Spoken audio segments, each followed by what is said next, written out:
अब आपके सामने ये मैंने फॉर्मूले लिख दिए। ये फॉर्मूले उस चीज को समझने में और आसानी देते हैं। जिन बच्चों को वो चीज समझ में नहीं आई कि मिरर से इतनी दूर तो उनके लिए मैंने और आसान तरीके से लिखना चाहा। रिफ्लेक्शन इन एक्स एक्सिस, मतलब एक्स एक्सिस के अकॉर्डिंग रिफ्लेक्शन हो रहा है, तो क्या होगा, एक्स वैसे का वैसा रहेगा, वाई चेंज। हमने क्या कहा था, जिस एक्सिस के अकॉर्डिंग हो रहा है उसका अपोजिट वाला चेंज हो जाएगा। तो यहाँ एक्स कॉमा वाई था, वहां एक्स कॉमा माइनस वाई होगा। अब वाई एक्सिस के अकॉर्डिंग होगा तो एक्स वाई वैसे रहेगा और एक्स चेंज हो जाएगा। अपोजिट एक्सिस चेंज होती है। अब ओरिजिन, बहुत सारे बच्चों को यही नहीं पता होगा कि ओरिजिन होता क्या। तो ओरिजिन का मतलब बेटा समझ लीजिए 0, 0 मतलब x पे भी 0 y पे भी 0। मान लीजिए अगर यहाँ पे पॉइंट, जो ये पॉइंट होता है, क्या होता है कार्टेशियन प्लेन में आपका ओरिजिन होता है, ठीक है। अब reflection in vertical line x axis, x बराबर है वर्टिकल लाइन। पहले दो चीज समझ लीजिए, वर्टिकल मतलब ऐसे खड़ी खड़ी और हॉरिजॉन्टल मतलब लेटी लेटी, ठीक है। अब समझिए बहुत सारी चीजें आपको आती होंगी, मैं मानता हूं, मगर मैं हर उस बच्चे को सिखाना चाहता हूं जिसको ये छोटी छोटी चीजों में भी कंफ्यूजन होता है। तो वर्टिकल जो खड़ी खड़ी लाइन है, हॉरिजॉन्टल, और अच्छे टीचर की पहचान भी होती है हर उस बच्चे तक के बताना जो क्लास के बिल्कुल लास्ट में बैठा है। तो ये कंटेंट मैं हर उस बच्चे के लिए बना रहा हूं जिसको पढ़ने की इच्छा है और अभी उसकी झिझक है कि भाई ये चीज नहीं समझ आ रही है, तो ये है उस कंटेंट। हाँ अभी थोड़ा व्यूज उसको, वो उसकी टेंशन नहीं लेते हैं, हम लोग बड़ा विजन लेके चल रहे हैं, ठीक है। चलिए,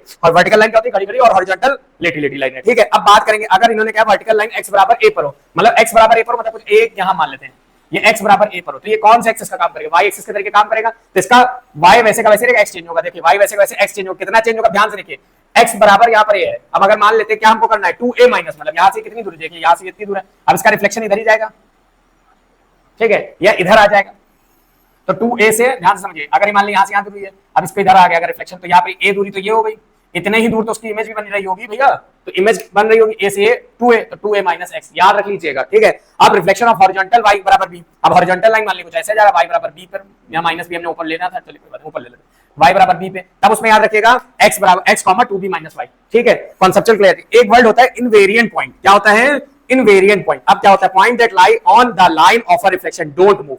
इसको समझने में बड़े बच्चों को दिक्कत हो जाती है। अब जरा समझिएगा, मैंने एक यहाँ पर एक बना देता हूँ एक कार्टेशियन प्लेन, ठीक है। अभी मान लिया x एक्सिस के अकॉर्डिंग रिफ्लेक्शन हो रहा है और यहाँ मेरा 3,0 है, क्या है 3,0 का x एक्सिस के अकॉर्डिंग चेंज करो। तो x एक्सिस के अकॉर्डिंग क्या होता है, y बदलता है, क्या बदलता है y, तो इसका y कितना है 0, तो 0 को हम कुछ भी चेंज करें कोई फर्क नहीं पड़ता। अच्छा अगर मान लेते इस पॉइंट में हम लिख दें 0,4, हम कहें y एक्सिस के अकॉर्डिंग चेंज करो, तो इसमें x बदलता है, वहां x 0 है, तो क्या कुछ बदलेगा। तो बात समझने समझिए, जिस भी एक्सिस के अकॉर्डिंग रिफ्लेक्शन कर रहे होंगे या जिस मिरर के अकॉर्डिंग रिफ्लेक्शन कर रहे होंगे, अगर उस मिरर पर कोई पॉइंट होगा तो वो मूवेबल नहीं होगा। अगर x के अकॉर्डिंग कर रहे होंगे और x पे कोई पॉइंट है तो वो मूव नहीं करेगा, उसको बोलते हैं इनवेरिएंट। वेरिएंट का मतलब क्या होता है, चलायमान चर, और इनवेरिएंट मतलब जो बिल्कुल भी ना हिलेगा, जो इसका वैल्यू बदली नहीं जा सके, तो इसका रिफ्लेक्शन नहीं होगा। आप कभी देख सोच के देखिए, आज शीशे से दूर जाते हैं तो दूर होता है, तो ऐसे दूर होगा, करीब जाते तो करीब होता है, मगर अगर आप शीशे की उंगली चिपका के रख दे तो क्या उनके बीच की दूरी दिखेगी, वो नहीं दिखेगी, बिल्कुल नहीं होगा। और क्या होता है ना, वो दूरी जब दिखती है क्योंकि आपकी उंगली और शीशे की मोटाई के बीच की दिखती है। अगर शीशा और पतला कर दिया जाए तो आपकी उंगली और वो डिस्टेंस बहुत कम हो जाएगी। चलिए अब इस सब सवाल